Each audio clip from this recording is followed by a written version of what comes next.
Hello दोस्तों, नमस्ते, प्रणाम। मैं पुष्पा अम्बेडकर नगर से स्वागत करती हूँ अपने यूट्यूब चैनल पे। दोस्तों, आप सभी लोग कैसे हैं? आशा करते हैं आप लोग अच्छे होंगे, स्वस्थ होंगे, मस्त होंगे। तो दोस्तों, आप सबके बीच में एक प्यारा सा देहाती गीत लेके आए हैं। आप सबको कैसा लगता है कमेंट बॉक्स में जरूर बताएं।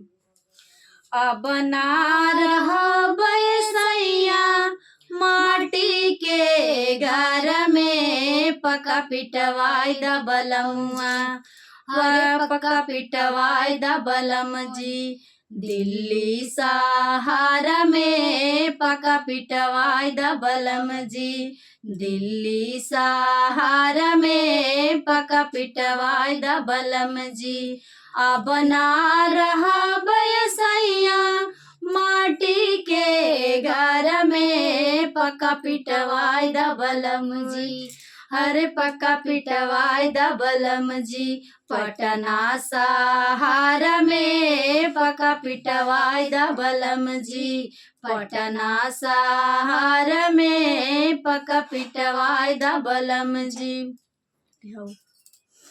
मटिया के चूल्हा पे होई ना गुजरवा, पिया गया सवाले दाना, पिया गया सवाले दाना। झट बनाई पट बुताई पिया गया सवाले दाना, झट बनाई पट बुताई पिया गया सवाले दाना। मटिया के चूल्हा पे होई ना गुजरवा, पिया गया सवाले दाना, पिया गया सवाले दाना। झट बनाई पट बुताई पिया गया सवाले दाना, झट बनाई पट बुताई पिया गया सवाले दाना।